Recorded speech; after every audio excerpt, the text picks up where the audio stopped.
think we can start the meeting of the Montpelier-Roxbury Board of School Directors at it's like 6:34. We've got Amanda's going to be a little late, but she should get here in time for the legislative discussion. Is Kristen online? Yep. Kristen's online. Anna cannot make it, unfortunately. Very pleased tonight to have members from the delegation that represents Montpelier-Roxbury and Washington County for a discussion in a few minutes once we go through some initial business. So first order is public comment. We don't have anyone in the room. Is there anyone online who wishes to make public comment? Please either raise your hand with the raise hand function, or if you want, you can just unmute yourself and let yourself be known.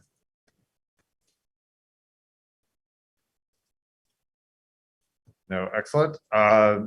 Consent agenda. Do I have a motion to approve the consent agenda? So moved. No, second. A second. Any discussion? All those in favor? Aye. Any opposed? Okay, great, consent agenda passes. Great, so we'll move on. Thank you to try to see who's on. My eyes are not as good as they used to be. Thank you to Senator Perslick, Representative Hooper, Senator Cummings. Am I missing anyone? I don't think so. And I think we might have a couple more joining. For joining us for a discussion, obviously this last couple of years have been extraordinary ones for all school districts. Our district, no exception to that. We've definitely appreciated the support the legislature has gotten us. And in some ways, I think we're in a more fortunate position than we thought we would be. A lot of the financial hardships that many thought would come to pass thus far have not, and if anything, we've actually seen unanticipated, particularly federal money, but even the money from the state has been strong and certainly much stronger than predicted. So thanks to the efforts that everyone played in making that happen and continue to make that happen. And in other ways, this has been more challenging than we thought. The virus has certainly lingered with us longer than anticipated.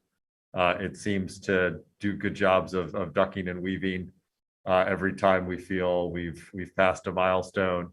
I know just talking to administrators and teachers and people around the school districts that in some ways this year has been a lot harder than last year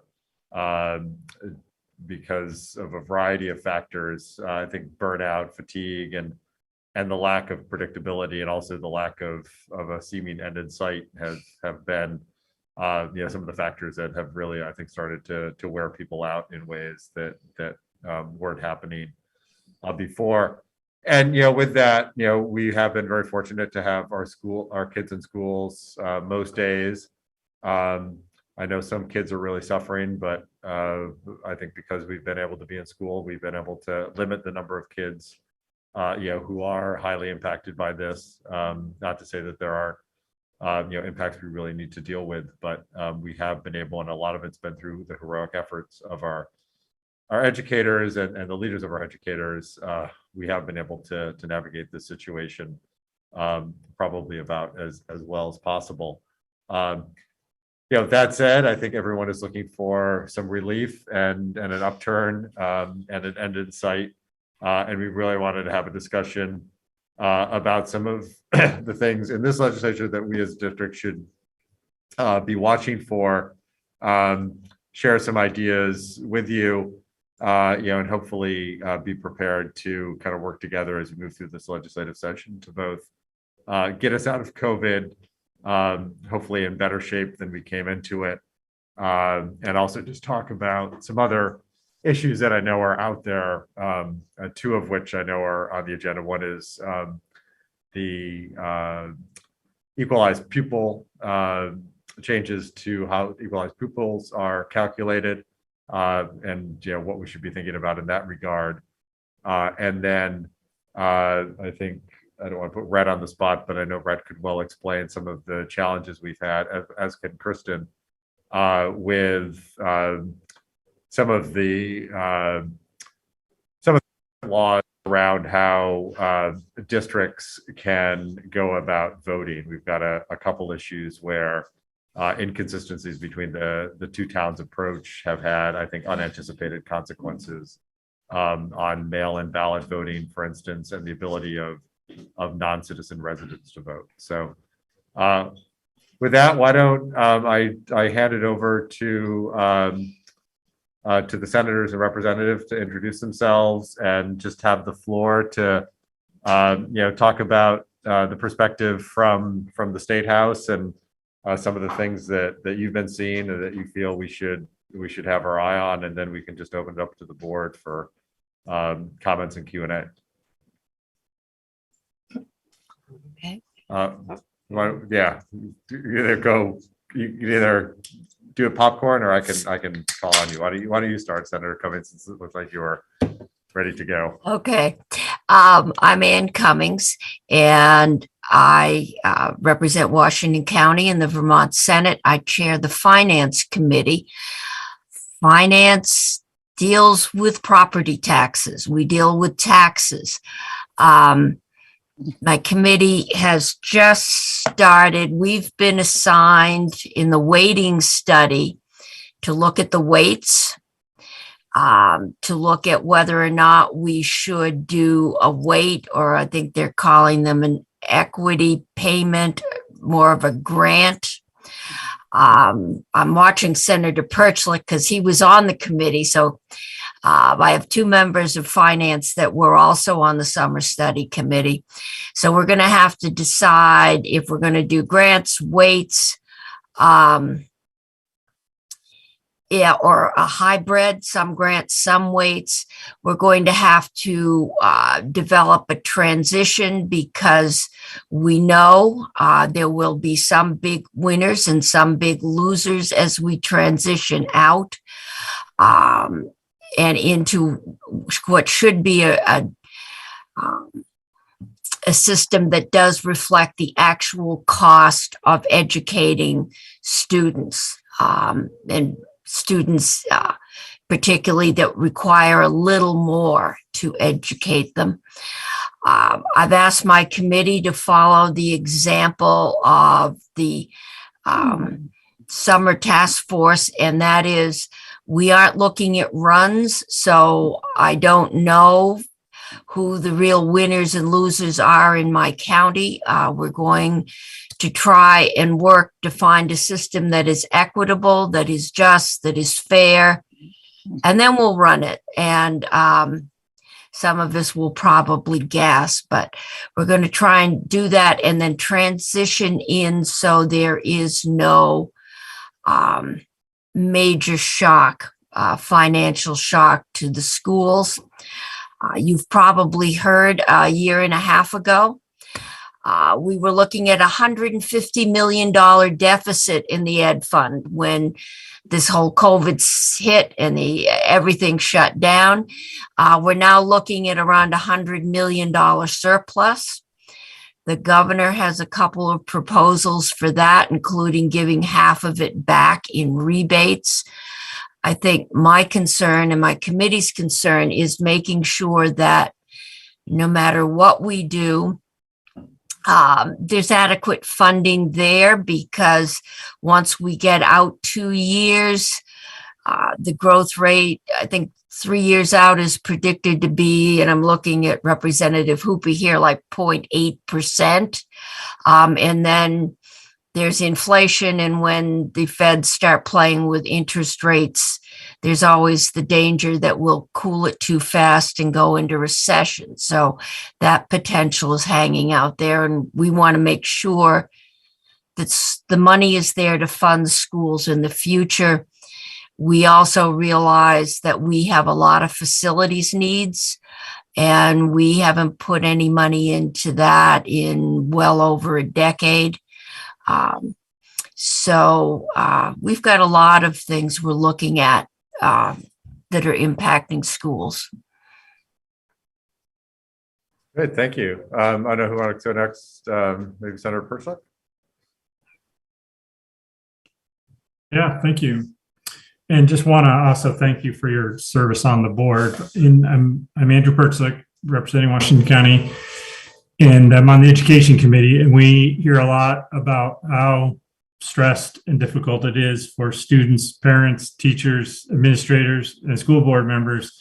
So just really want to shout out appreciation for your work and time that you're spending on helping our schools in this difficult time.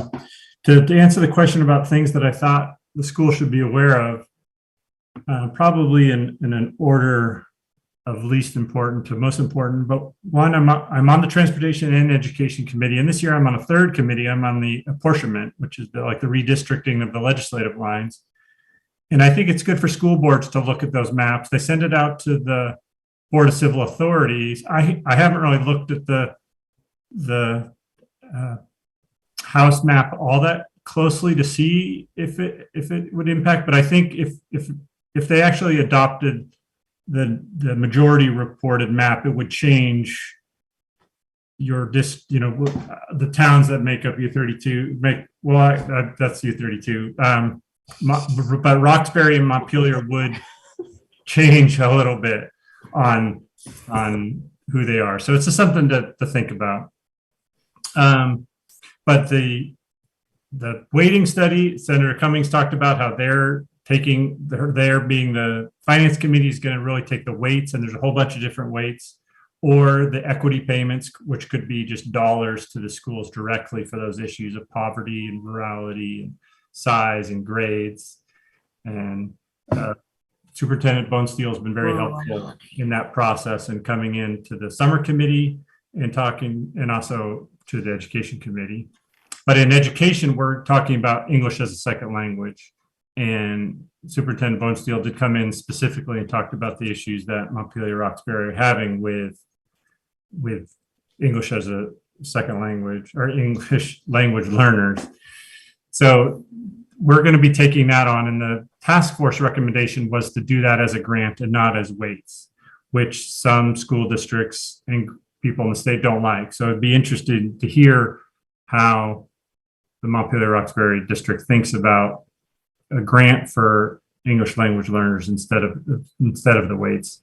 And we just got a new estimate of what that would be, but the proposal coming out of the task force was a base grant of $25,000 plus $5,000 for each additional ELL student that the school had. Act 173 special education is supposed to be finally put into place in July, but there's people talking about it. If the weights and the funding around weights and ELL aren't done, then we should also postpone Act 173. And I'm hearing from some other special educators about maybe postponing some of the other rules that are to go in place in July. So if you have any comments about Act 173 and special education, I'd be interested to hear those as well. And then the last thing that I would say is the thing that Senator Cummings mentioned at the end of her talk, which was the school structures. We did last year a big effort to try to do an assessment and an inventory of all school buildings in the entire state. And we're going to get a dollar number at some point during the session. We know it's going to be a huge number of the deferred maintenance that we have, but it's something that Secretary French is really interested in. So we're working with the Superintendent's Association and others about how we can really help schools with their infrastructure, with their facilities, because the state hasn't been doing any aid for construction for many years now.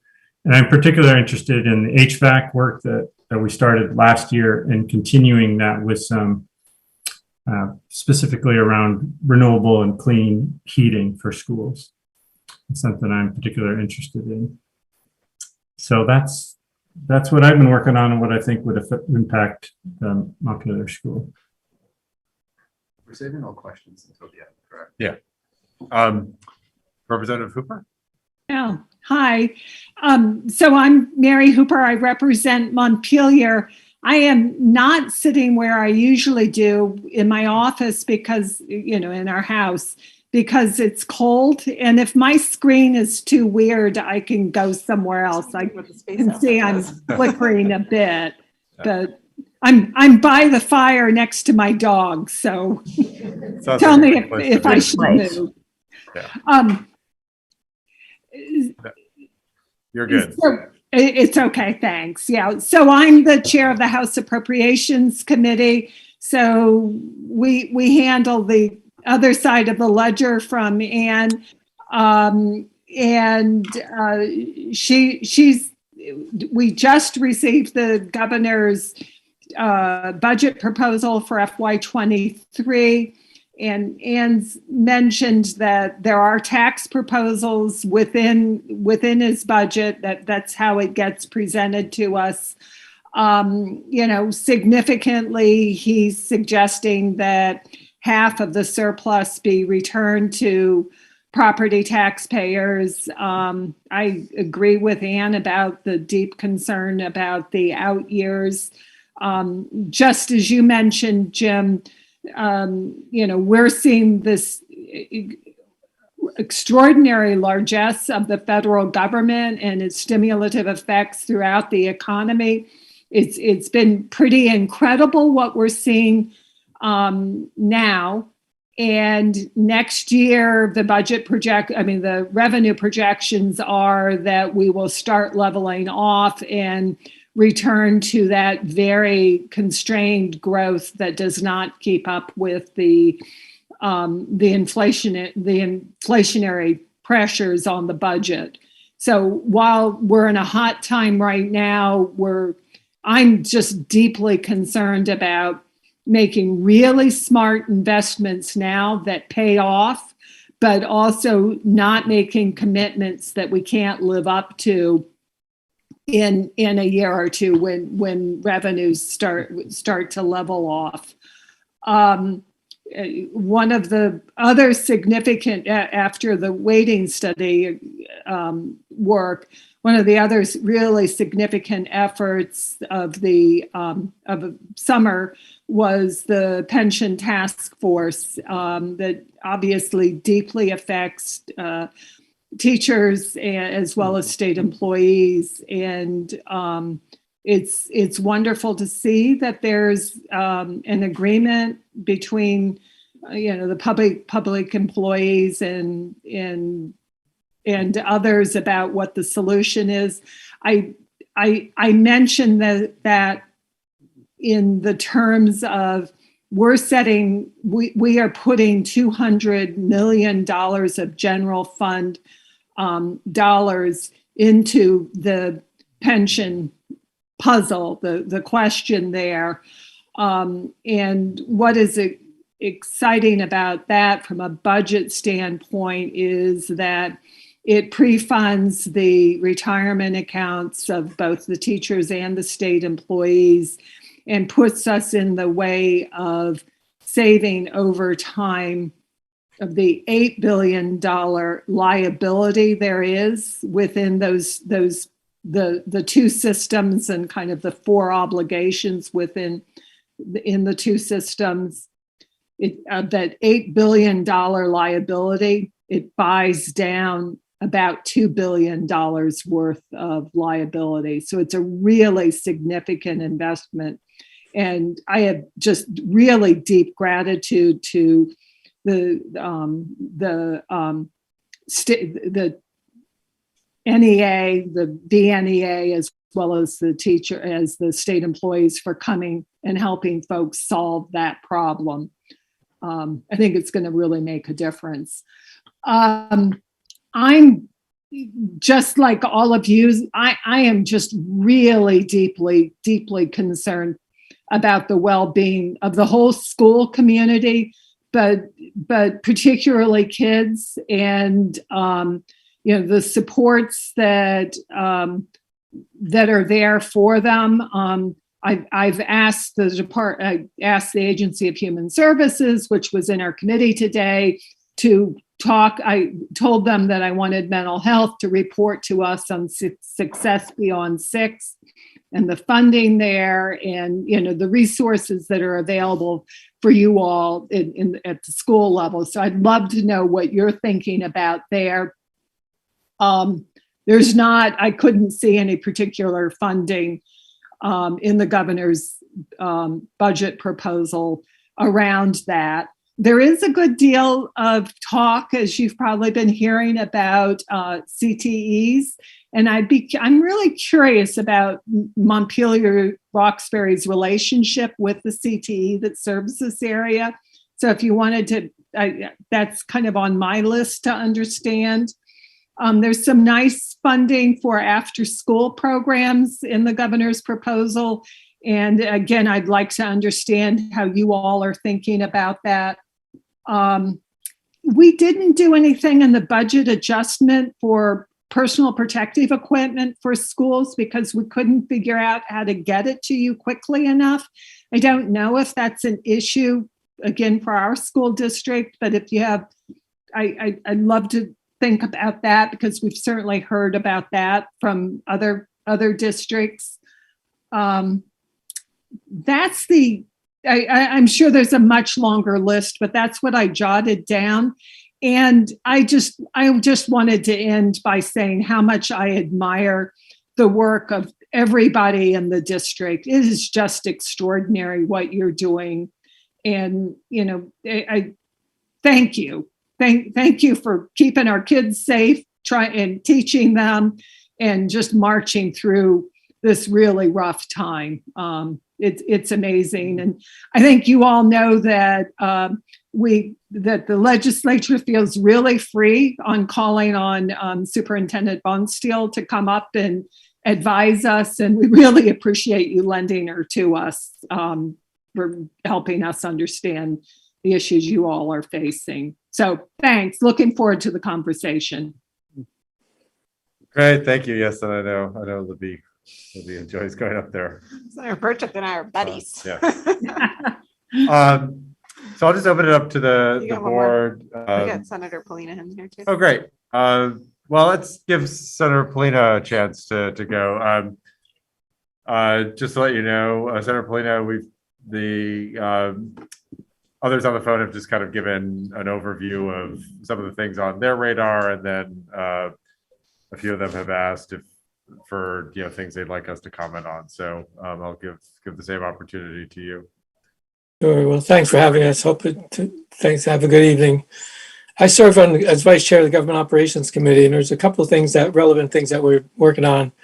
We're the committee that's going to first approve the pension recommendations. So we've been working hard to understand what's in the pension task force recommendations. We had a public hearing actually last night, and we've been hearing from both the labor unions as well as the state treasurer and others about the pension issue for the last couple of months, actually, but a lot for the last couple of weeks. Last year, we worked on making sure that the pension task force was balanced in its representation of labor folks as well as administration folks. So we made sure that the NEA and the VSCA were well represented on the task force. And that's made a big difference. They started out with the need to build a lot of trust on the task force, which took a while to do. But from what we can tell right now, both the labor unions as well as this treasurer feel that what they've come up with is a really good compromise. And it is a compromise, but it's something that will protect the pension system without overburdening teachers or state employees in the short term. And so we're beginning to take a look at that, what's exactly in the proposal. We don't have the bill yet that would codify what the recommendations include, but we're hoping to have that next week. We also, in government operations, we spend a lot of time trying to make it easy for towns to function in a way that is safe, function safely, but still be able to function adequately.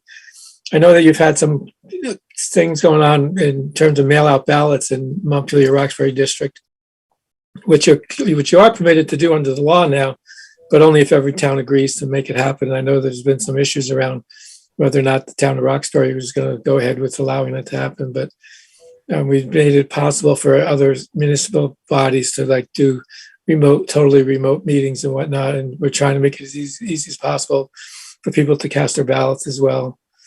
The only other thing I would mention is that, like the others that have spoken, I can't really begin to imagine kind of pressure that you folks are under being in school all day or not, depending on what happens within your classroom.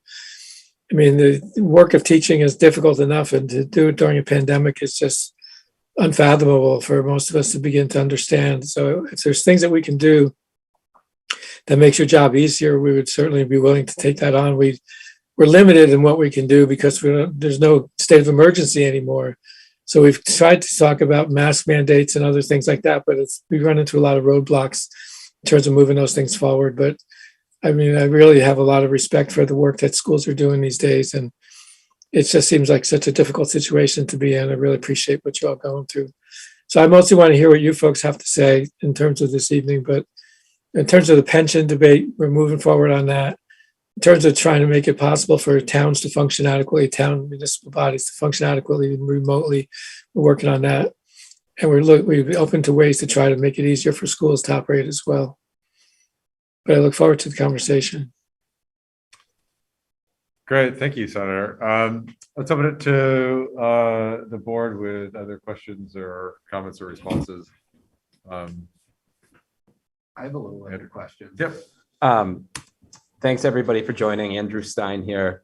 My question pertains to the weighting study because that was referenced several times, and then, well, not just the weighting study, but the school equity funding proposals that are on the table, because at this point we had this weighting study and then we had this task force, and there's several different proposals on the table. Mhm. Would it be possible to, and you don't have to answer this now, but I think it would be helpful to school boards, not just our school board, to have an understanding of the different proposals that are out there. And in the past, the Joint Fiscal Office, Mark Peralt, would every once in a while, when there was a big education funding proposal, I think it was through the VSBA, if I'm not mistaken, would provide school boards with an overview of a situation where it was very balanced. Like these are the different options that are on the table, and this is how it would impact you. And sometimes this might be after the fact. It might be, here's what was decided during the legislative session, and this is how it impacts you. And this happened at least a couple times that I can remember. And I feel like something of that nature would be really helpful to school boards to navigate this, because we don't have the resources at our disposal necessarily to understand all of the different options that are out there. Or if there is a resource and you can direct us to it, that would be helpful. Okay. I see Representative Hooper and Senator Perchlik have their hands up. Representative Hooper? Representative Hooper, Yeah. Thank you. I remember when Mark did that presentation at what was then the Montpelier School Board, and I think he may have done it partly because he was then a resident of Montpelier, and it was kind of doing his civic duty. I can certainly take the request back to JFO, but what I have to say is, on the finance side of things, which is Ann's side of the ledger, they are down 2 staff people. We're really sad because Mark chose to retire, and he was the rock star of this issue. Yes. So it may be hard for JFO to provide that, but I hear you, and we can have a chat about how to provide that information out that to help districts with these questions. Senator Persick, wait. Yeah, and I don't know if folks have read the report. The recommendation of the task force does just lay out, there's really 2 options, 2 different ways of funding it. And in the back of the report, there are tables, so you can look up your school district and see how the 2 proposals would impact based on past year's funding. So there's some caveats in there, but it gives you an idea of the tax impact. And it would be a tax increase for the Montpelier-Roxbury district, either way, either proposal that you go. But to understand how that is, I totally agree. And Brad James could maybe do it, but I'm sure Brad doesn't want to go around to all the schools around the state. So maybe we should talk about how the best way to give that resource, because I'm sure it would be great to have somebody that understands school finances and how school boards put together their budgets to walk you through the impacts in the charts. And if you do want to look at those charts, definitely look it on your computer, because the printout is like tiny. And even on the computer, it's kind of hard to blow up. So hopefully soon we'll be able to like provide some Excel spreadsheets that you could look at and compare the different options. But that's kind of the work that we're in Senator Cummings' committee mainly is going to be going through to try to figure out what the impacts will be. And Right. And I actually thought this would start in the House because you have two representatives in the House and they represent you. It's starting in the Senate, and in the Senate, everybody has schools that are winners and losers. So in general, so we're starting. And again, we're going to not look at those individual spreadsheets until the end. We're going to have a look at everything that the task force did. In recommendations, they've changed the weights. They've put more weights in. There's a weight now for middle school where it used to just be high school. Now they've put middle school in. There's weights for ruralness, probably won't hit Montpelier, but Roxbury definitely will be impacted by how rural they are. We're going to look at all of it, and we're going to see if we can, come up with a plan. This week, we had Brad James go through and explain how the weights work now. The weights have been there since the foundation formula. I've never looked at them. I don't know that anyone has. They just were. And school boards accepted them, and they were. And this is the first really heavy lift we've had. So we're starting at ground zero.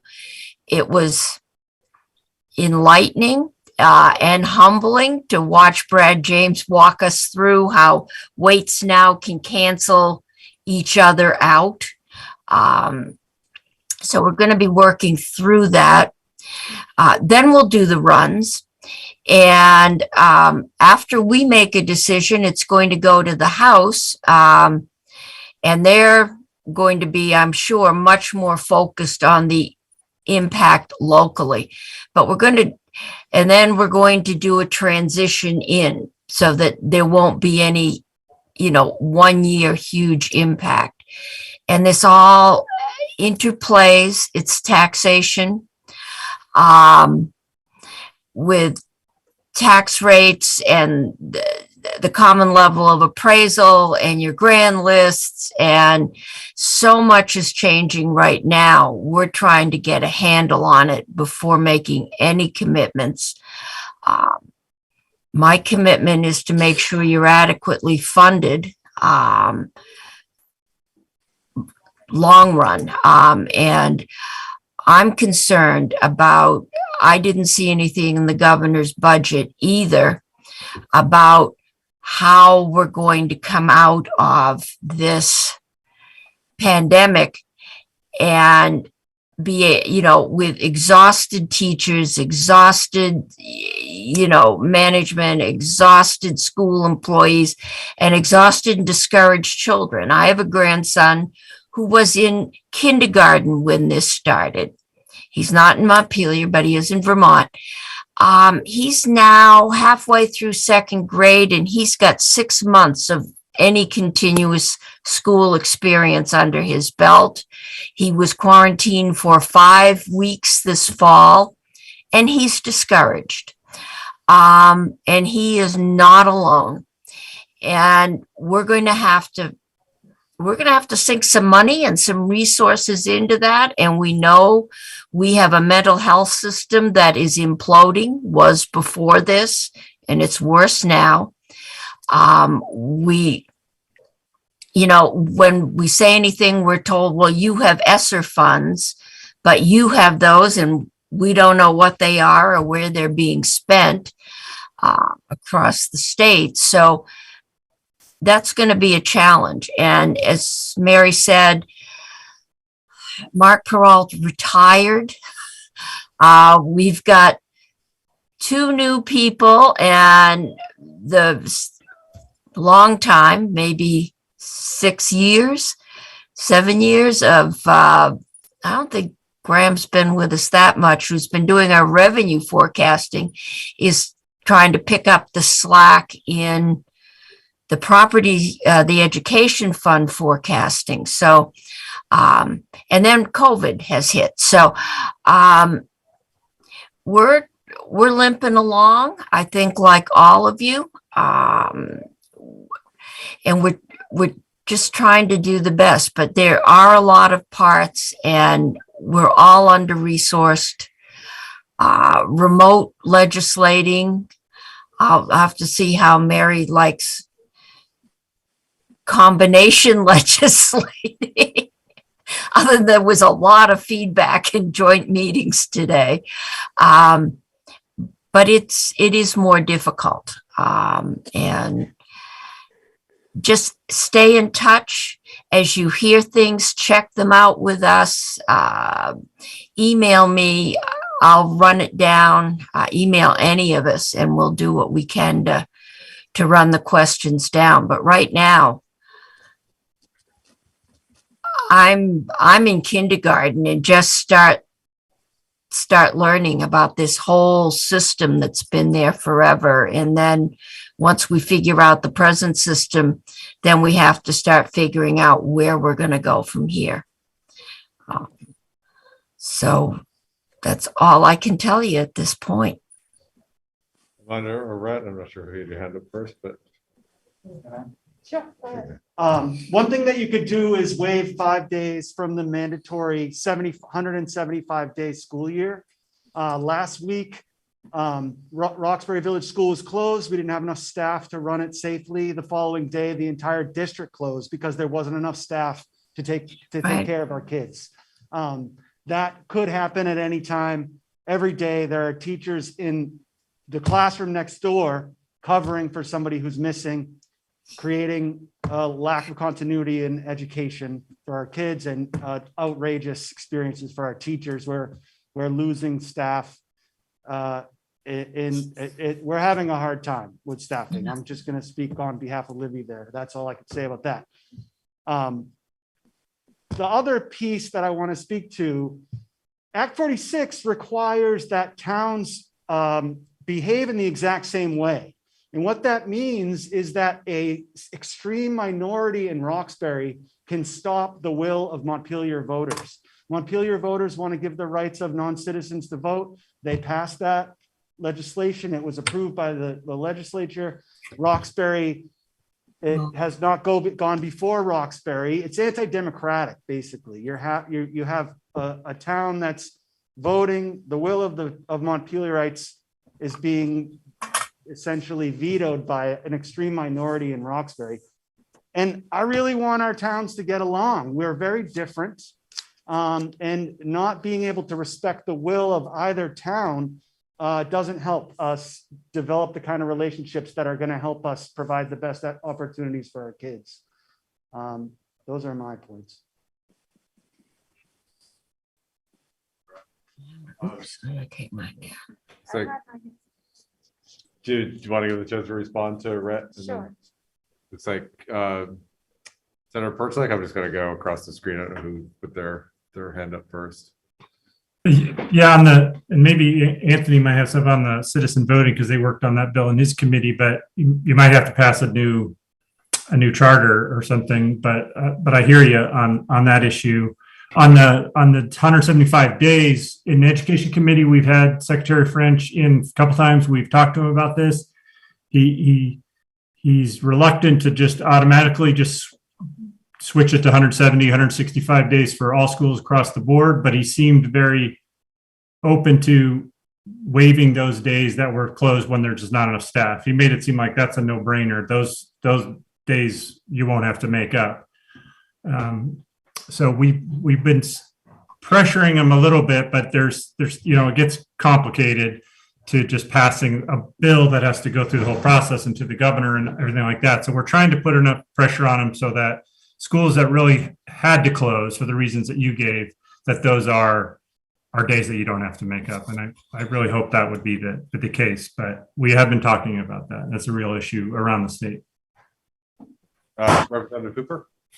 Yeah, I'll certainly bring the message back about the issue around the number of days to our House Education Committee. I raised my hand on the non-citizen voting. To be clear, the charter change in Montpelier was only for the municipal side of elections. It was not for the school board, precisely because of the issue of it going across two towns. And obviously Roxbury didn't ask to have its charter amended, and the Doesn't have a charter. State House would not impose that sort of charter change on Roxbury. So on school issues, there never has been an opportunity for non-citizens to vote. Sadly, I mean, I'm a huge supporter of it, but it's a moot question unless both entities ask for the right for non-citizens. Yeah, just following up on that, and I'll let Amanda go. Where it has been an issue, and I know John Odom is frustrated about this, is with mailing of ballots that, Montpelier would like to mail ballots to all voters, and Roxbury does not want to do that because they want to, I think part of it is they have a healthy town meeting, smaller town. They don't want to either create confusion around that or discourage participation. So my understanding is Roxbury's, I guess now refusal, they denied it, right? Yeah, refusal to mail ballots means that ballots cannot be mailed in Montpelier either. So that is an area where there has been a real effect. So I'm a little confused by that, and I'll talk with John. Yeah. He has to carry a separate list for non-citizen voters It's not- anyway. No, It's not non-citizen, it's all voters. It's Okay. mailing ballots to all Okay. voters. So we're not talking about non-citizens now. Yeah, we're Okay. talking about mailing Got it. ballots, Well, across the so board. I thought the language, and maybe Anthony can jump in on, Anthony on this. Sure. yeah. I thought what we passed in terms of voting allowed for ballots to be commingled. So Roxbury can do their thing, Montpelier can do their thing, and then we just count them together. Well, in order to do mail out or mail in ballots, whichever you want to call it, in a union district, all the communities have to agree to do it, or else it can't happen. So if you got Montpelier and Roxbury acting as a unit, as a unified district, then both of the communities would have to agree to do it. The select boards of both communities would have to agree to allow it to happen first before it could happen. So it is unfortunate. And I think for Montpelier, it's very frustrating because they put a lot of effort into doing mail-in ballots or mail-out ballots. I always forget which way to call it. But the law says that both community or all the communities involved have to agree to do it. Otherwise, it can't happen. So it is unfortunate. But that's what the law says. No, we can't change. And with the non-citizen voting, Mary's right. I think Mary said this. Maybe it was Ann. But non-citizen voting only relates to town or city issues, not school issues. Okay, Schools now, are considered a separate municipality. And just really quickly on the commingling, it's an issue with the career center vote of all the towns that are voting on that. You'd have to get all 6 towns, I think it is, or 8 towns, the school boards to vote to not commingle. So those will have to be not mailed and all brought to Barry. Right. Great. Thank you. Amanda. Well, if there's anything you can do about that, you said. Hi, I'm Amanda. I want to go back to the pupil weighting study. And as a board, we haven't actually talked about it or decide or like how do we support or not support. So individual as a school board, as someone who really supports equity and justice for English language learners, and as someone who was an English language learner myself, continue to be. I read the Colby study that was submitted about moving forward with a hybrid model for ELL students, and I really encourage you to really push forward for that, because I think it's really necessary. As a Montpelier resident who really is part of a community that is trying to move forward of bringing refugees to our town to increase our diversity and support our refugee population, I think it's really, really important that we're putting our, talk and moving forward with thinking about our refugee community and our future immigrants for our cities and towns. And I think also just, Senator, when I hear you talk about losers and winners, I really want to encourage for us to think about, what that looks like in equity. It's not like, it's about moving things around, and it's not about who's losing or who's winning, but it's about fairness and justice and how we really become an equity Vermont that we want to be. So I think I really just think about the redistribution of resources as a justice issue. And I think, everybody has talked about it. And I think it's time to move forward and to be creative and transformative and not think of losers or winners, but think of like our students who is the center of our world in this district. So I just wanted to say that. Senator Cummings, do you have your hand up? Yeah. The reason we aren't, and the reason the summer task force did not regularly look at the printouts was that as they worked through and as we worked through, the guiding force should not be who's a winner and who's a loser. And if one of my schools is losing, we have to change things. The guiding principle has been equity. How do we adequately fund the schools that are bearing the burden of the extra cost of educating certain groups of students?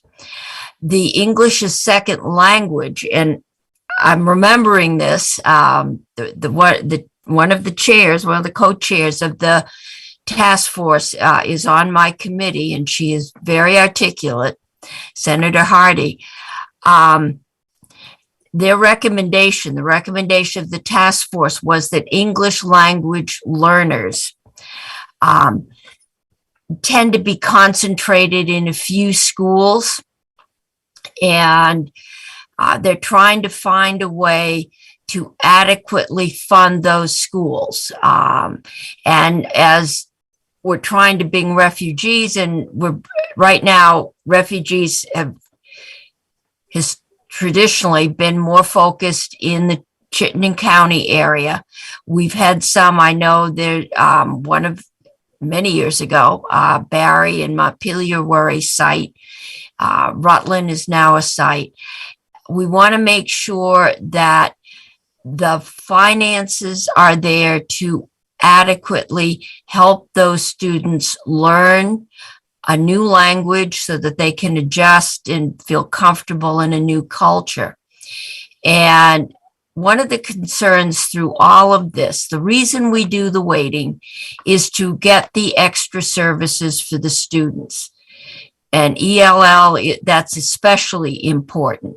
The concern is that if you just get more money, there's no strings attached, and schools have the option of just reducing their tax rates or buying new band uniforms. There's no control over that. So part of, I think, what we're looking at is, and I know Senator Brock, who was on the task force and is also on my committee and a former auditor, has put in a evaluation so that we know that when we put this money in, that students are in fact getting a benefit, that English language learners do, until you learn the language, and it's amazing how quickly, especially younger children, pick up a language. Until you learn that, you really can't do a whole lot else, unless you have a translator walking around, at your elbow. So that's primary. That's before you can even start education, you've got to start getting a grasp of the language. And we're going to do it based on equity. That's just the driving force right now. That was the force that brought about the original study and the task force, is how do we make this system equitable for students and for the schools that are educating them. Thank you, Senator Cummings. Mia?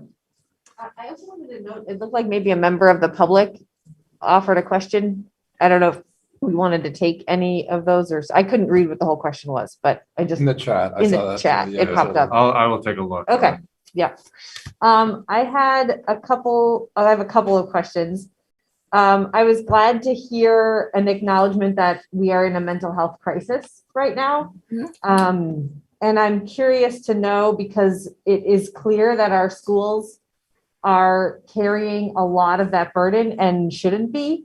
I'm curious to know what resources you all know about or have seen in the governor's budget. Maybe, I apologize, I have not caught up on that myself, for the mental health system and filling gaps in the mental health system statewide, and not relying on our schools to be caring for the mental health of our students and staff.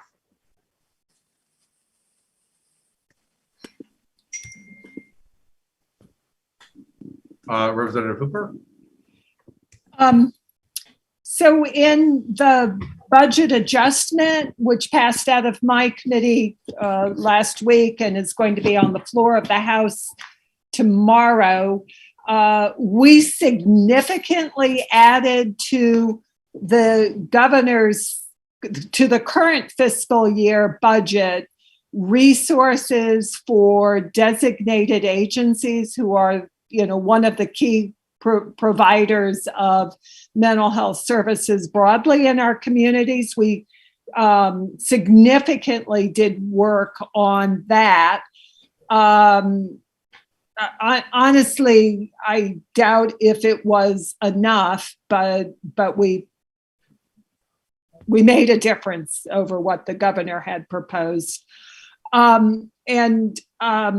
We did not look into the Success Beyond 6 grants for the current fiscal year, but as I mentioned, I think we need to be doing that. I bet they're level-ish funded, and I suspect they need to be significantly increased. So I'm planning on looking at that. The proposal for FY23 looked at expanding slightly the mobile crisis response that is being done in Rutland, that is focused on responding to children in particular, but it's very limited. It's just moving it to a handful of other communities. So we need to do more, and I would love to know more. I agree that this shouldn't be a responsibility of the schools, but we also know that delivery of healthcare services, sometimes works best, or our schools see the needs. And so if you have ideas for what we should be doing, talk to us. Tell us what it looks like, rather than, I would love to know what your thoughts are. Excellent. I just wanted to comment on the comment in the chat, which is actually something I wanted to raise as well. In terms of the surplus, I definitely agree with the sentiments that have been expressed that not only kind of ensuring that we've got funds for a rainy day, but also the investment opportunity in our infrastructure and our schools that might present. What can we do to kind of give support for the legislature to not rebate that? Because I'm sure there will be a lot of people who would appreciate a rebate. And I don't want to minimize, the tax burden that many folks have, but this is, an investment opportunity. And also, I just would love to both, plan an idea and get your thoughts on investment. A lot of our students have come to us talking about, obviously, they're very concerned about climate change, and they should be. One thing that a lot of students are very interested in doing, and I think a lot of board members share this desire, is to make our schools part of the solution and to be carbon neutral. Are there some investment opportunities to invest in things like heating systems and buses to get either lower or no carbon solutions in both school transportation and school heating? I can answer that last point, and make a couple other quick comments. But I'm working on a renewable energy grant program for schools heating specifically. We passed the language last year. Appropriations kind of said, well, we'll keep the language in there, but we'll take the money because there's going to be a whole bunch of climate money with ARPA next year. I think it is ARPA eligible. Some I've been working on over the summer. And so I think there'll definitely be opportunities there. Heating the Montpelier school is tricky. I mean, there's the whole district heating issue that happened, but I think there will be money there, and for the heating system, but also for the electric buses and transportation. There's a bunch of money for buses, but also for charging stations and things like that. And the school as a workplace, so that teachers that drive electric cars can plug them in while they're there. So definitely working on those things. And on the funding, I mean, you don't have to. I mean, you might have to convince the governor so he doesn't veto it, but Mary and Ann and their committees, they can work on how that surplus is dealt with. And one of the issues that we talked about in the task force is on the waiting task force is that some of these changes will be quite dramatic for some districts, and some of that surplus could be used as part of the way to feather those in.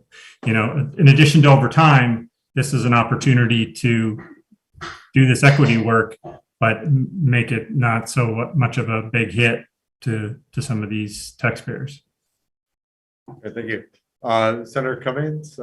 Yeah, the governor did his address and he told people they're all going to get a rebate and we're going to lower your tax rates. And he's told people they're going to get, a couple of groups like nurses and childcare workers were going to give you a tax credit. But there's nothing in there that I've seen about tax credits for mental health workers. And we have as crying in need for that as anything. He's asked us to do a rebate, but there's no details. Is it going to be income based? Is it going to be everybody? He's saying half, but no fleshing out of that. The other half of the surplus he wants to use for technical education and beefing that up. But again, there's no details, and the finance committee doesn't know anything about technical education. So I'm dumping that back to education. And again, I can't see how we are going to get through the waiting study without it impacting the education fund. We were very concerned because we did see a $30 million increase in pension costs last year, that the pension negotiations could really up it, but it looks like we've taken the worst of the hit in the ed fund on that. But waiting could be. And just because we're flush this year, there's a lot of needs. And a lot of it, and it's climate change. We've got schools where the swamp next door is draining into the basement. We are just starting doing radon testing in schools. We got off pretty cheaply doing lead testing, but radon could go either way. And so I don't think we're going to make any commitments, at least I'm not, until we get as many we know as much as we possibly can about our present financial state and what the future costs are going to be and what the implications are. Because it's easy to say, well, we're going to do a tax cut and make everybody feel good. And then next year we have to raise it. And that's an ongoing battle in the ed fund. We have that one every couple years. But you need to be able to plan over the long term and make sure that schools don't see those big hits up or down. We've worked to try and level that so that you can operate without a taxpayer revolt out there on you. Thank you. Rep. Hoover? I just ask that you be loud in your support of reinvesting the money rather than rebating it or giving it back as taxes. And if you could get the School Board Association to be equally loud, I think that will be very helpful. We try to listen hard to everybody, but voices coming in saying no, reinvest it would be very helpful. With regard to the climate issues, this is very important to me personally, and I'm looking for every way that I can to figure out how to make the investments that are going to make a difference. We set aside in the budget adjustment $87 million so that we would be prepared to do the matching that is necessary to draw down as many federal dollars as we can. And we're also obviously looking at the ARPA dollars. So I'm looking for every opportunity we can to bring those resources to our communities on this issue. I would also just add that it's important to have the school districts raise their voices, the faculty and staff. It's really important and inspiring to allow the students to continue to be heard as well. And, it's one thing, as Mary and Ann has said, it's one thing it's hard to fight against a little tax cut because people feel good about it.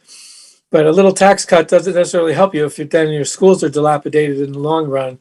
And having the schools be good examples of being climate neutral, being carbon neutral, and making the right kinds of investments will actually save more money down the road than people are going to get from the small tax cuts that he's talking about. So you just have to make sure that people hear your voices. And I appreciate the fact that students have really been speaking up lately. And I know that takes a lot of cooperation on the part of teachers and staff to allow that to happen. And I think that's really, really important. Did I see other hands?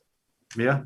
Yeah, one of the things I was just gonna, just wanted to +1 on the energy efficiency upgrades, because that is in the top 3 of issues that we hear from our community. I've only been on the board for a little over a year, but over and over and over, we have students showing up. We have other members of the community showing up at board meetings, saying this is a priority for them. So just carrying their voices on over to you. Just wanted to chime in on that one. And then the other question I wanted to ask was about, I can't remember who, maybe it was you, Representative Hoover, asking about CTEs. We have a great partnership with the Central Vermont Career Center. And one thing that I did catch in the governor's, I believe the state of the state, was a real need to be investing in the trades. And this is a place, this career center is a place where we could be doing that. it's on the cusp of real growth, I believe. They had to turn away almost half of the students that applied to go because of space.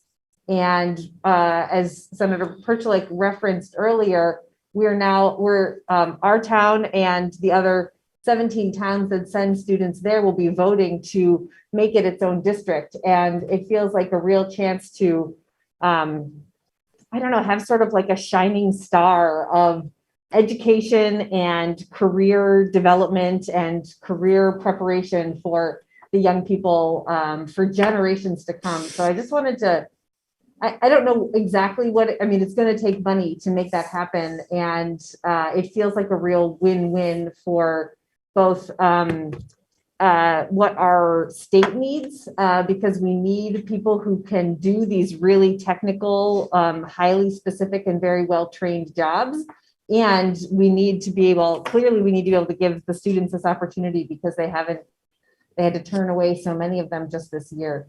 So I guess that's just me making a pitch for it instead of really asking a question. But if there was that feels to me like the kind of facilities investment also, in addition to upgrading our buildings, that we need to be making. And it's a Agreed. regional center, so senators, that's your constituents want that all around the region. Oh, yeah. Yeah, I'm supportive of it. I really hope it does pass that new governance structure. Great, Kristen? Hi, thanks, Jim. Hopefully everybody's going to be able to hear me. My connection is a little unstable out here in Roxbury, so that's a vote for broadband. But I wanted to kind of tie a couple things together. One, I just want to, I appreciate the, the things that you're all giving, but I really school board members to some degree were spectators, even though many people on our school board are cleaning bathrooms and classrooms. We have a board that is incredibly engaged and active in rolling up sleeves to really try to see our schools through.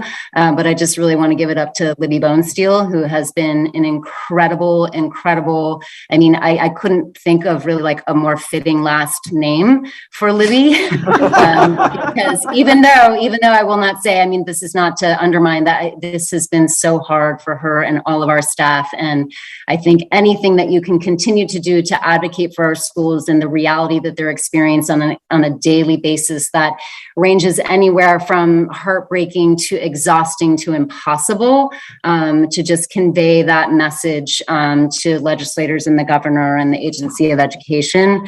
I know Libby has, there's the new test to stay rollout that's underway and testing kits coming out, and it's a lot of change all at once, and just giving some autonomy to the districts to decide how that rollout looks and how the distribution of tests looks would be incredibly helpful to our district and the highly qualified nursing staff and administrators in our buildings.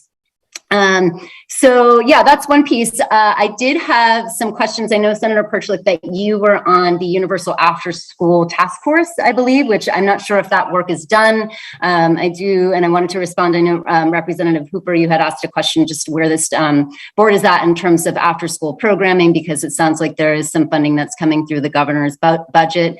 So I'm curious if those two things, I'm sure they're connected in terms of the work of the task force and the money that's being put out there. But, when I think about, and full disclosure, I'm a parent that does, I'm a working parent who does take advantage of after school programming, and it's how I'm able to go to work.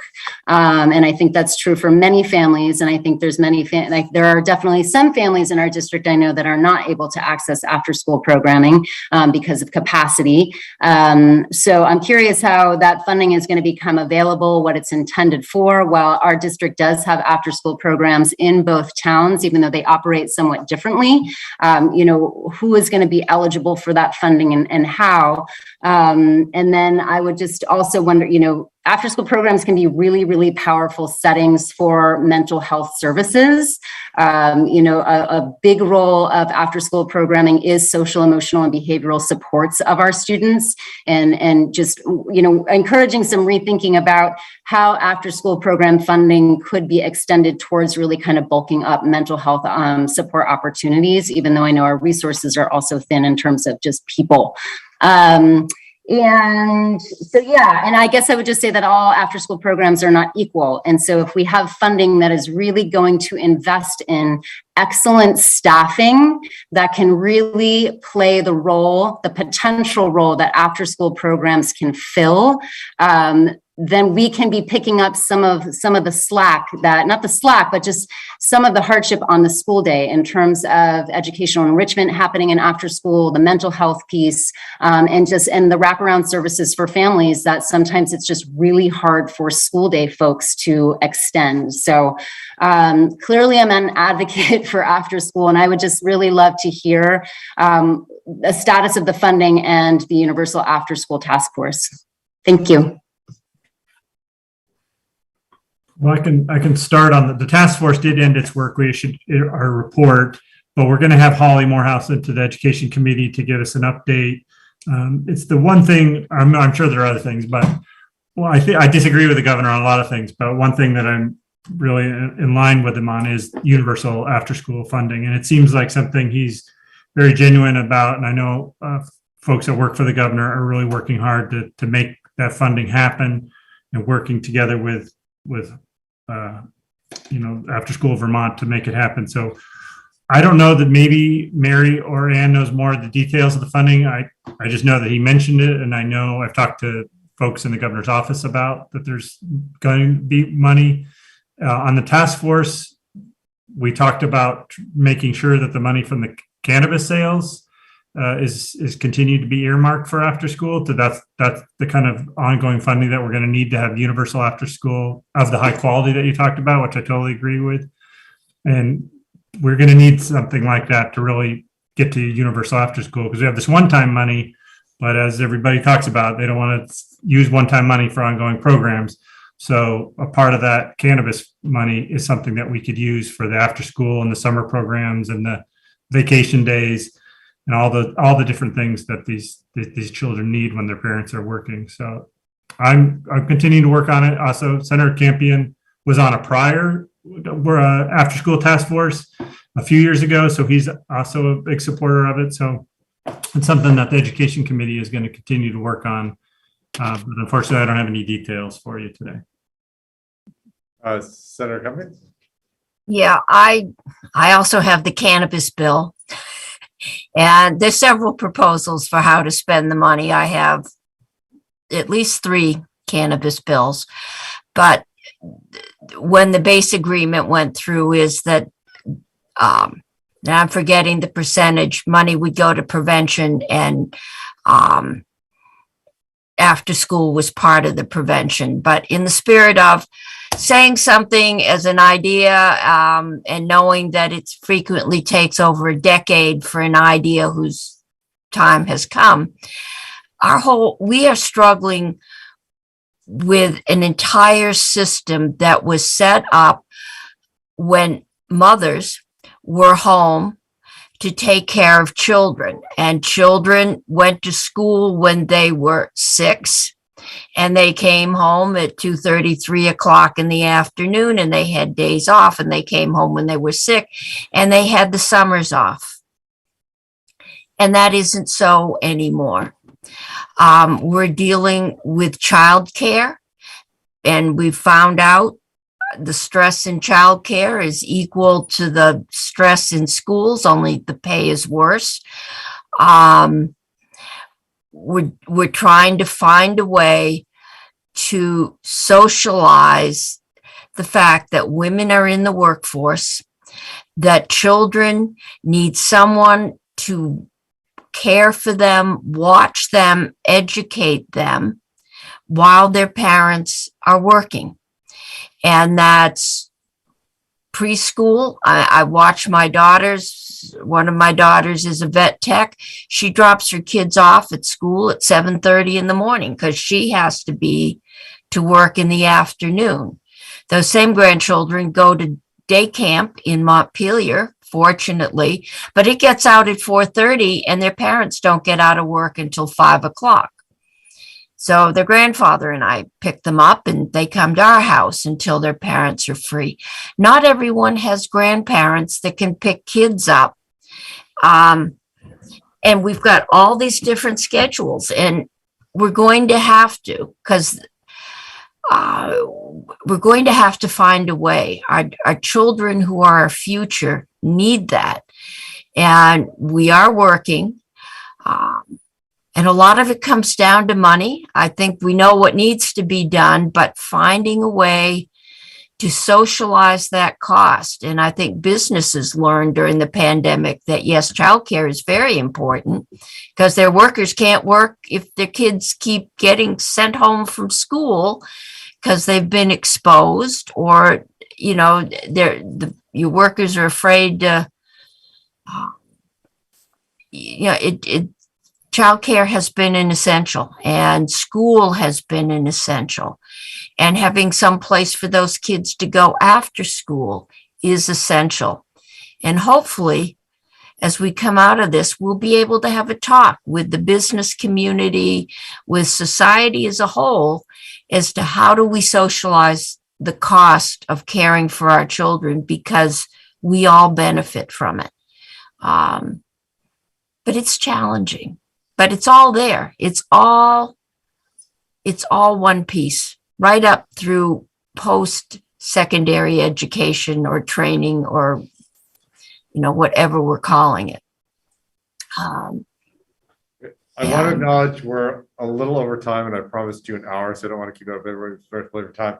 Give time for, I think Amanda has one more question, and then we can thank you and go. And if you need to go now, that's okay too. But Amanda? Yeah, I know that we have a lot of families concerned about our special education, and I wanna, just see what you're thinking about that, and how you're putting money into the needs of our special ed, our neurodiverse kids, our kids with disabilities that are in, disproportionately impacted by the pandemic and all that is happening. So I know that our families have concerns about their students. And yeah, I wanted to know how much effort and money you're putting to increase our special education funding and support for our families and for our teachers and our schools and our districts. Well, one thing I can say on that is that on the waiting task force and then on Dr. Colby's study, they talked about the funding that's needed for special education and didn't recommend a different weight, although that's a potential option.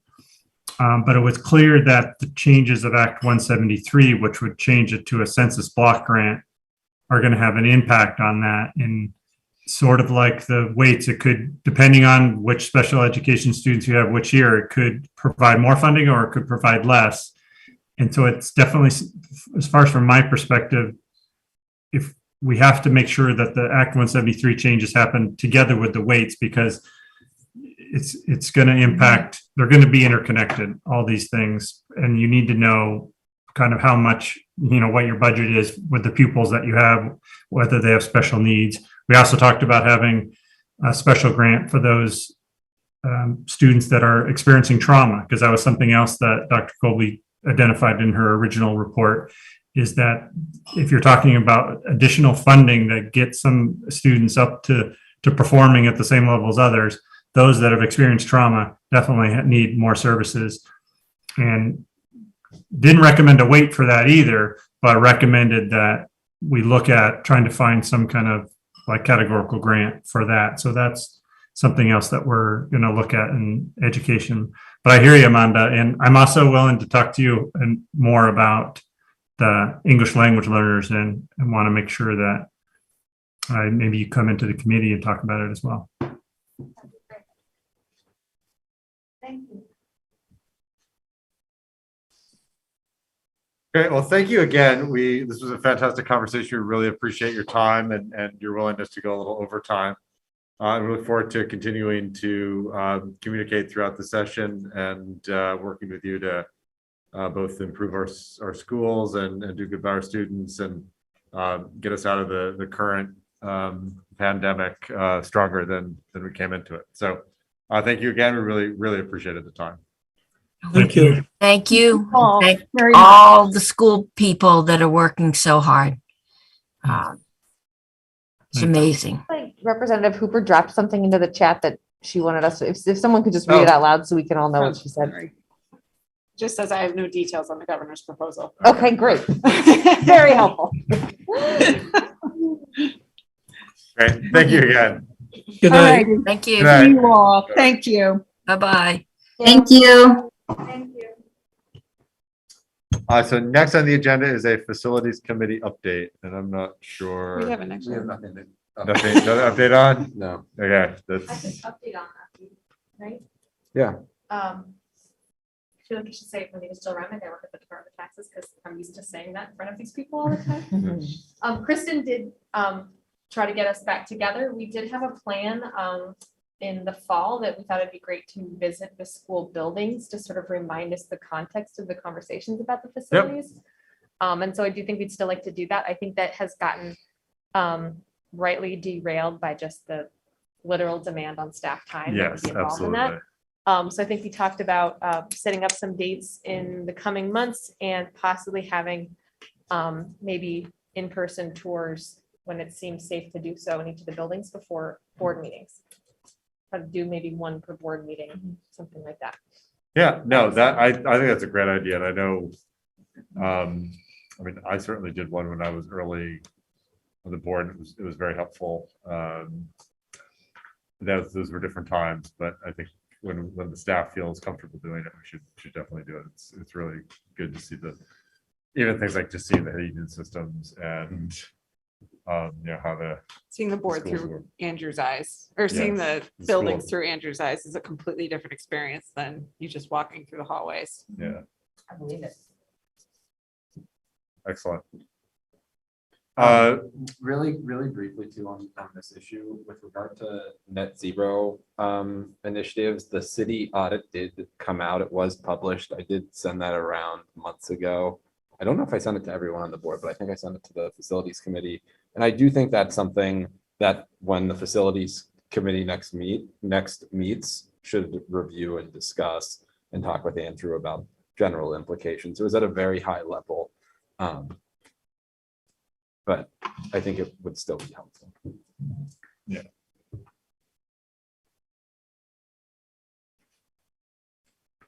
Great, thank you. So we need to approve a budget. Small little item. Grant, you want to give us any updates, and then we can give you what you need? Thanks for hanging in there. Yeah, no problem. Yes, thank you. No problem. It was an interesting conversation to overhear. So tonight is the briefing that I sent out is obviously a shortened version that's focused on changes, and even that I'm still going to skim over most slides just because there's not a whole lot you need to be updated on, fortunately. For anybody who's calling in that wants more information, just a reminder, the January 5th briefing was very comprehensive, had a lot more information. That is posted on the board's website. So if you want to dig in a little deeper and you didn't see that last presentation, you can go to the January 5th briefing. For tonight, though, I was just hoping, can you Yeah, I'm share the sorry. slides? Tonight, I'm just going to skip to the fourth slide that you received that says changes. And while Libby's trying to get that up, I'm just going to go ahead and start talking about it. The only real significant change in the budget is that we received a final in air quotes, equalized pupil count. And fortunately, it's almost 15 kids higher than the last presentation that I showed you. So that's good. We were expecting it to be, I think we had plugged in 10 more kids for English language learners that were missing. We got exactly those 10 kids, but we also got a bump for free and reduced lunch waiting, which was a little more than I anticipated. And to tell you the truth, much like last year, when I try to do the math to recreate that, I'm not getting the same answer. But it's a good number, so I guess I won't push too hard. So that equalized pupil count that's almost 15 kids higher, what that does is it drops our spending per pupil about $215, which also drops our tax rates. In both communities, it's around 2 cents. So that's good. If we can skip all the way, Libby, to, I think, might as well go to slide 8, the tax rates. You can look through these at your leisure, but keep going. There we go. So the residential tax rates on page 8. The equalized pupils about halfway down, you can see that number 1248.74. That's the new number that changed, which obviously drops your spending per pupil. You'll still see the dollar yield is highlighted because, as you remember, there were kind of two different scenarios. We are using the more conservative number, which has been recommended by the AOE that everybody use the more conservative number. So the very bottom line, the residential tax rate with CLA, that number is obviously a little different than the last time we got together. Montpelier's is about 2 or 2.1 cents lower than it was. And Roxbury is about 1.7 or 1.8 cents lower than it was. So just to kind of review the bidding, from FY22's budget to FY23's budget, Montpelier's tax rate is about 4.8 cents lower. Roxbury's tax rate is about 1.6 cents higher. So next slide, please.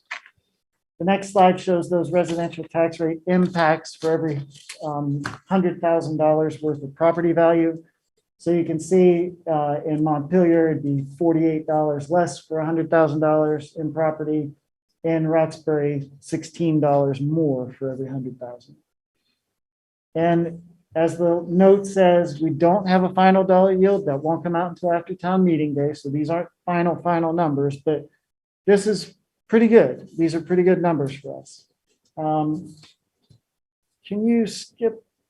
Actually, I think like maybe 2 or 3 more slides to like the summary. One more. So the budget summary, just as a reminder, we did get that influx of federal funds. We did have that dollar yield, which is significantly higher than it has ever been. So those things did allow us to add a lot of resources, which was awesome for us, awesome for the kids. And what's awesome for the taxpayers is it didn't create a huge burden to taxpayers. So the total budget increase, 4.5%. That's a pretty big number for us. It's usually around 3.5 to 4%. So it's a little bigger than usual. But because of additional federal funds, the increase in ed spending was only 4%, which is more kind of typical for us. The increase in spending per pupil is a little higher because we had a drop in pupils, but that dollar yield increase really bailed us out. So the bottom line, Montpelier's tax rate's going down 4.8 cents, which is 2.7% reduction. Roxbury's up 1.6 cents, but that is only a 1.1% increase. So I think that's very reasonable. Next, please. Just a reminder for everybody out there that our ESSER public plan is out there. There's a link there. And then the final slide I have is just to open it up for you. If there are any questions that you have before you approve the budget and approve the warning, and those are the two things you really need to do today is approve the budget and then approve the warning and authorize Jim to sign that warning. I was asked a question this past week by another board member, and I couldn't remember. I was asked if the per pupil spending if our equalized pupil number was final, and I remembered at some point in recent years it changed late in the game. We got some additional information. Has it changed in the past 5 years? Has it changed after this point when we voted? It may have last year. Yeah. And I think last year was the only year that in my 16 years that it came out that late. And I think a lot of that was because of data problems with student information systems and how they fed in. I believe the number that we have right now is the final number that we're going to get. Occasionally what will happen is a district will find an error and so the AOE will just adjust that one district and they won't harm anybody else because it's so late. So I think this is our final number. It's a little lower than last year, but it's luckily a little higher than I thought it was going to be. Thank you. Other questions?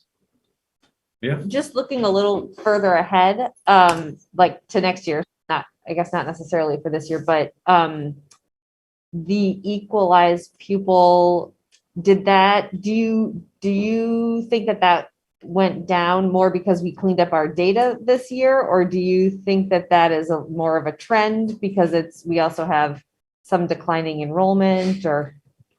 Well, I think. Is it all a guessing I game? think, well, Yeah. there's two factors that I would say before Grant jumps in, is that our pre-K population, or kids who are enrolled in our pre-K, is considerably less than what it typically has been in the past. I see.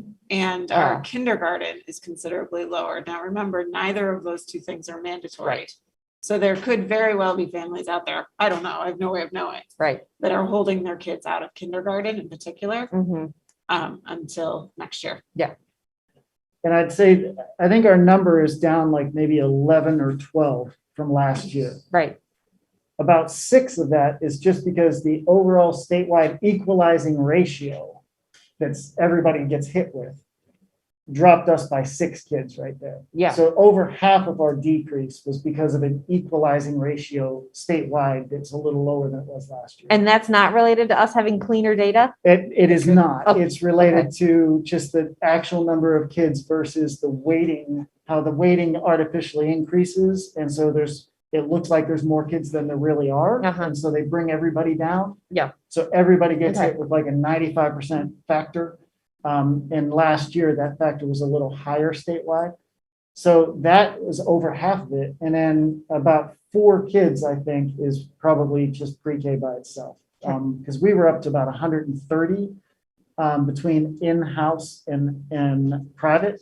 And I think we're down to maybe 80 or something. Yeah, it's really low. Okay. It's very low. But overall, I think it was FY21, we hit our high water mark, I think, for kindergarten through 12. And I don't think we're going to drastically drop, but we are going to be fairly stable and maybe slightly declining. So it is something to think about. I think the weighting study is a little more concerning, how that weighting factor might impact us.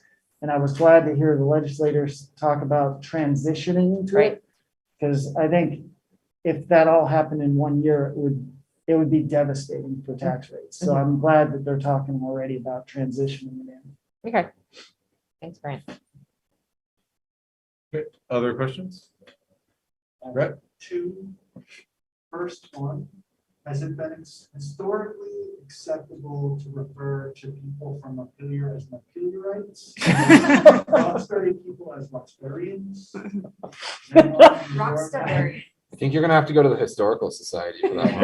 Yeah. I kind of like Roxburians though. Yeah. Kind of like Rotarian. Montpelier-Rites definitely has some history behind it. Roxburyans is new to me, but If we want to do it. if you're good with it, Yeah. we're good. Okay, just making sure that. I think it's official right now, just Yeah. saying. That's great. So I know that the common level appraisal in Roxbury is essentially causing us to pay higher tax rate with regard to the school budget. And I don't and this could go to anyone, and it could be, and I could maybe use some support outside of this meeting. I'm gonna want to speak to that in our town meeting.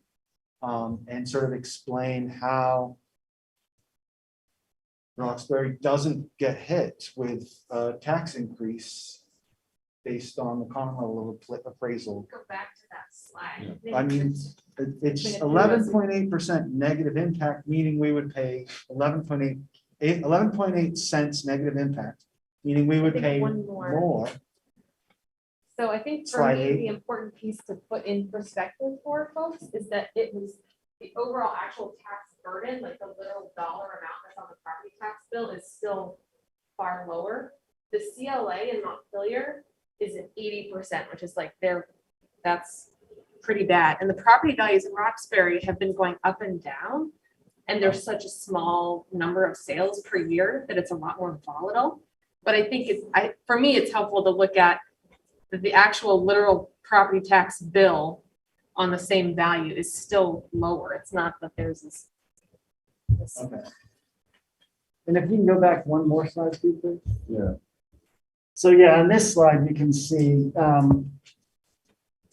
it's, Yeah, look. the CLA is 97 and 102 and 94. right. And the drop between 22 and 23 for Roxbury is dramatic compared to Montpelier. So even though Montpelier is seeing a drop in the tax rate and Roxbury is seeing an increase, it's still a much lower tax rate overall. And I think if you look at the trend, that one slide, that line graph, you can see that Roxbury is way better off Just than they gets were. absorbed in the volume of Montpelier taxpayers, essentially. Is that kind of how it plays out? No, can you go back to that slide again, number 8? I'm gonna just try. We got Sorry. it. So we can do this another anyone have a time. laser I have no problem doing this. No, this is helpful for Roxbury residents too. So before the CLA is applied, this is the tax rate. It's the same for both municipalities. So in FY '22, it was $1.49, 498. And then in FY '23, it drops to 1.394. But the CLA is the thing that gets applied last. And so this number, this tax rate gets divided by that CLA. So the higher the CLA is, the lesser the dollar rate is going to be, right? You divide something by 4, 1/4 is less than 1/2, right? Same thing here. So the base tax rate is lesser this year, but because Roxbury's CLA dropped 6 or 8%, that is having a big impact in driving your tax rate up there. Yeah, I mean, that's the part. I know that the values have gone up a lot. There's been a lot of change. And that has nothing to do with Montpelier. No, but I mean, I'm trying to think of how the conversation is framed. Because property values sold at higher rates, Yeah, Roxbury's taxes were adjusted up to reflect right. the higher. But it didn't hurt if we only pay 1.1% more. Like, that's the part that I want It's to get my head around the details a little better. Because this is great. This is amazing for Roxbury, considering the changes that we've seen. And I want to be able to speak to that when the time comes before the town meeting, or to anyone, especially in the visioning process. All of this, I want to understand as well as I can so that I can convey how important it is that this is where we are. I would say for both communities, the thing that saved us this year, saved a lot of people, and that is the high dollar yield, which is a statewide factor that gets compared to our spending. That dollar yield helped both communities out dramatically. It looks like Montpelier is better off than Roxbury as far as looking at 22 to 23, but both communities benefited by the dollar yield. And then the fact that Montpelier's CLA didn't drop as dramatically made them actually have a better tax rate compared to last year, whereas Montpelier's drop or Roxbury's drop was a little more significant. But still, because of that dollar yield going up so much, it really absorbed most of that. Okay. So I think next year it'll be very interesting because both communities are reappraising. So I'm wondering, theoretically, you would hope that both communities would have a CLA that's pretty close to 100% next year. So it'll be neat because the equalized. Only Grant would say, Grant and Jill would say that. It's a little nerdy to say this. Only Grant. The equalized rate, residential tax rate, which Andrew was pointing out before CLA, is the same for both communities. If the reappraisal comes out and both communities are around 100%, then the actual tax rates would be very similar as well. Yeah. And it won't be as confusing. And that will help me explain it all going forward, because I'll be able to refer back to that year. And one more way to think about this is that equalized tax rate dropped 7% from last fiscal year to this fiscal year, but the common level of appraisal for Roxbury dropped about 8%. So that drop in the CLA of 8% was greater than the drop in the base tax rate of 7%. and that offsets it. That's why it goes up a little bit for Roxbury. Whereas for Montpelier, it drops, the CLA drops 4%, which does not offset that 7% decrease in the base rate.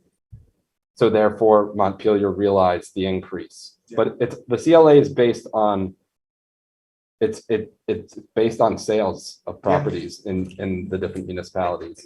I will be better able to explain it just for this. Yeah. Or Grant, he thinks it's neat to I think talk about Andrew it, so. can rent out his time for. I don't know about that. I think the other thing, and as I've been telling these committees when I've been here talking about this, is that education spending has not exploded, right? So the education fund collects what the education fund needs to spend. And so the actual literal property tax bill is not jumping at the same rate as the CLAs. So it's just important to remember that if our budget had gone up a large amount and the CLA had dropped, then I could see some consternation. But these are all different factors that are meant to kind of balance it back out. So the actual demand from our district has not jumped the same way that the CLA has fluctuated. Excellent. Any other comments or questions? We vote to approve a budget. I move to approve the FY23 school budget. So I have a second. Any discussion? All those in favor? Aye. One clarification question. Yes. The ESER 3 is not. Yeah. I vote yes. Aye. Aye. All right. Yay. Great. Unanimous budget. Before, you said ESER 3 is not included in the budget. There's a little bit, there's some for a couple of positions, but just some. There's like 300,000 out of a 2 point whatever million. Yeah, this is not the ESER 3 plan. Right. And then do we do a second motion just on the We have to warning? approve the warning. Okay. Do I have a motion to approve the warning of the 2020 annual meeting? 2022 annual meeting? Yes, 2020 was a while ago. You're moving. Yeah, you're moving. Do I have I'll a second? All those in, any discussion? All those in favor? Aye. Aye. Any opposed? Excellent. We have a budget passed. I will Wow, sign it thank you now. so much, Grant. Thank And you. Libby, And the just whole team. a reminder for the community, on February 28th, we'll have the informational hearing, so we'll go through the whole thing again right before the budget vote. Thank you very much for your patience as we went through this. No, thank you for your patience. You, Much appreciation to you, Grant. Shake up some spindrift. Right, I will say also the CLA is aimed at providing equitability to the funding system. So different municipalities can't game that system. That's something that you can explain as well. There were do a standing ovation. What? Was Grant leaving? Hi, Grant. Thank you, Grant.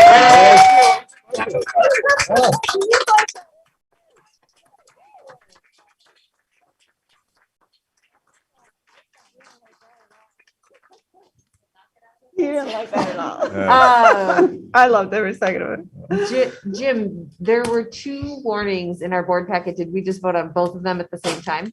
Or do we need to vote on the second one? I think the second one was The second warning you actually approved last meeting, except it was for the Career Center. Right. However, we were sent some updated language Right. that was very minuscule. So you technically already approved that one, but we wanted to make sure you had the new language in it too. Okay, we don't have to And it was in the reapprove it. consent agenda, right? Yeah. Just- Oh, it was in the yeah, consent, thank yeah. you. I had the same question. Excellent. Thank you. Third reading of policy D7, special education. Do we need to vote on the increase to the FTE for special ed? Yeah, we did. Or No, for English. ELL. Oh, yeah, ELL, sorry. I'm sorry, not special ed, ELL. Yep. So, let me just talk about it real quick. So you know what you're voting on. Yep, Thank so you we for- have a new family. We may have 2 more families from Afghanistan, but they're getting settled and trying to find housing arrangements, so they may or may not come to us. So, which is awesome. And they're absolutely the most beautiful children. And because of that, we need to increase the EL services sooner rather than later. You just approved a budget that has this in it for next year, but we definitely need that service now. So it's a total cost, additional cost of $12,618 to get through the end of the year for us to move Laura Rooney from a 0.6 FTE to a 1.0 FTE. You already have the staffing? Yeah, great. Yeah, that was. And where will you draw the 12,000-ish? We always underspend in our salary lines. Okay. For multiple reasons, but grants not concerned about this impact to our budget. Okay. Is it new hires or just moving positions? Currently, Laura Rooney, sir, is a 0.6 FTE, and she was working as a part-time employee actually over at the Historical Society. And so she most definitely wants to move to 1.0 FTE. So no, Sorry, you don't have to Historical hire Society. anybody. Brett, you're not going to get that answer for a while. Sorry, Historical Society. Oh, you're not getting that. Someone's gonna have it somewhere. Do I have a motion to approve the increase to the English language FTE? Yes. So moved. Yeah. So moved. Second. Second. Second. Any discussion? All those in favor? Aye. Any opposed? Great, that passes. Now we're on to the third reading of the policy G7 special education. Any comments, notes, or edits? Otherwise, it'll Still no be manual, right?